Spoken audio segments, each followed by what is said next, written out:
नमस्कार दोस्तों, मैं डॉक्टर नीलाभ आज फिर एक नए टॉपिक के साथ आपसे चर्चा करने के लिए हाजिर हुआ हूँ। आज का हमारा विषय है हिप का फ्रैक्चर, हिप जॉइंट का फ्रैक्चर। ये जो हिप जॉइंट है ये एक बॉल एंड सॉकेट जॉइंट है। जो जांघ की हड्डी होती है वो बॉल उसका जो होता है वो बॉल होता है, और जो पेल्विस की हड्डी होती है वो सॉकेट बनाती है। तो ये सॉकेट में ये बॉल जो है मूवमेंट करता है, जिससे हमारे हिप जॉइंट पे मूवमेंट होती है। ये जो हड्डी टूटती है, जो हिप का जो हम फ्रैक्चर करते हैं, ये दो जगह से हो सकता है। ये जो पोर्शन है फ्रंट का, इसे हम नेक कहते हैं।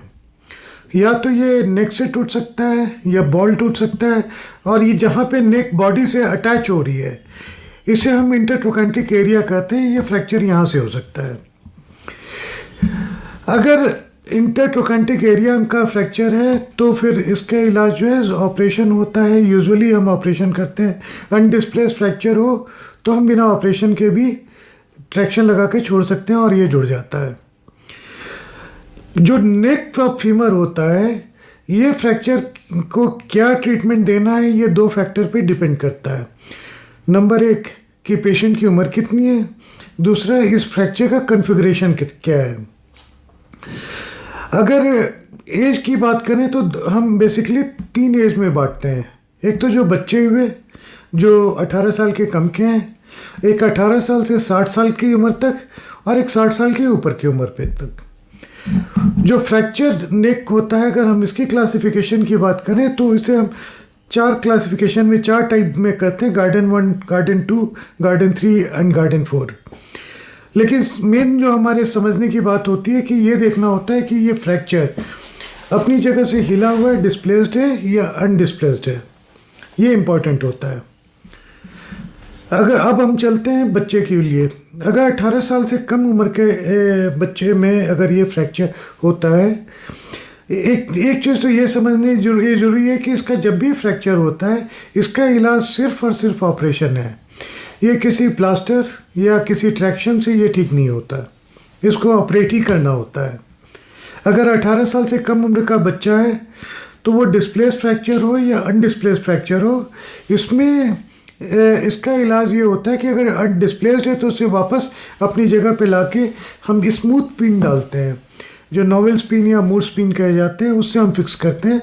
चूँकि जो एपिफिसिस होता है, एपिफिसिस बोन का वो पोर्शन होता है जो नई हड्डियाँ बनाता जाता है, जिससे लेंथ बढ़ती है, वो डिस्टर्ब ना हो। अगर एज 18 साल से लेकर 60 साल के बीच की है तो भी इलाज इसका फिक्सेशन ही होता है। फिक्सेशन हम क्या करेंगे, कौन सा इम्प्लांट इस्तेमाल करेंगे और क्या सर्जरी करेंगे, ये फ्रैक्चर के कॉन्फ़िगरेशन पे डिपेंड करता है। ये फ्रैक्चर जितनी जल्दी ऑपरेट किया जाए उतना ज़्यादा अच्छा होता है।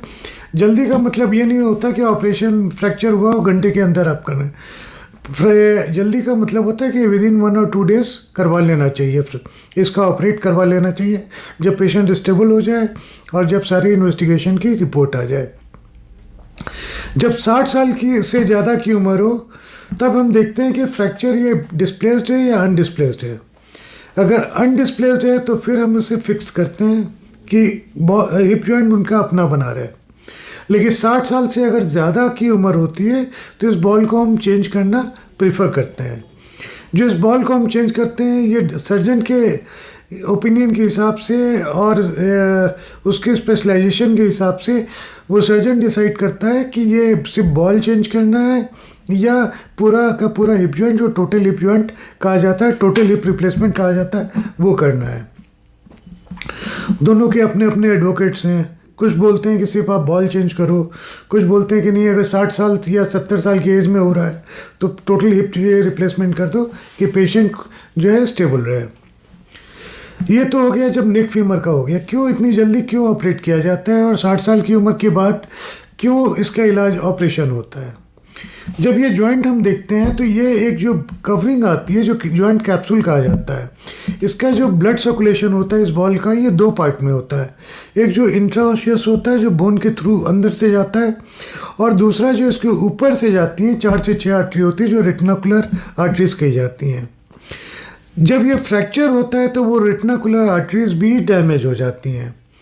अगर हम जल्दी फिक्सेशन करते हैं तो कई बार जो है, अगर मान लीजिए कि 4-6 में 2-3 भी अगर बच गई हैं तो ये बॉल बच जाता है और बॉल ख़राब नहीं होता। अदरवाइज़ अगर ज़्यादा लेट हो या ज़्यादा एज हो पेशेंट का, तो ये बॉल एक्सरे में बाद में करवाएंगे तो सफ़ेद दिखता है, जो एवास्कुलर नेक्रोसिस कहा जाता है, यानी कि ब्लड सर्कुलेशन नहीं होने की वजह से ये बॉल के सेल्स की डेथ हो जाती है, ये ख़राब हो जाता है।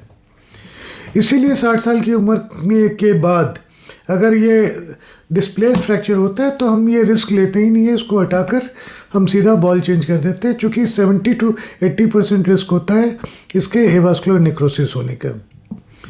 चलिए, ये तो हो गई ये नेक एरिया का अगर फ्रैक्चर हुआ तो। अगर ये इंटरट्रोकेंट्रिक एरिया, जो ये एरिया है, इस एरिया का फ्रैक्चर हो, फिर क्या ट्रीटमेंट होता है? ये कोई भी एज हो, अगर इस एरिया का फ्रैक्चर हो, चूँकि ये रेटिनाकुलर आर्टरीज बची होती हैं, ये डैमेज नहीं होती है, इसलिए इसका इलाज जो है हमेशा ऑपरेशन होता है। ये ऑपरेशन में कई बार नेल डाली जाती है, जो प्रॉक्सिमल फेमोरल नेल कहा जाता है, या DHS किया जाता है, डायनेमिक हिप स्क्रू, या DCS कहा जाता है, डायनेमिक कंडाइलर स्क्रू, या कई बार प्रॉक्सिमल फेमोरल लॉकिंग प्लेट लगती है। ये डिपेंड करता है कि फ्रैक्चर का क्या कॉन्फ़िगरेशन है और पेशेंट की एज कितनी है, उसके हिसाब से ये हमेशा डिसाइड किया जाता है कि कौन सा इम्प्लांट डाला जाए, लेकिन इलाज हमेशा ही ऑपरेशन होता है।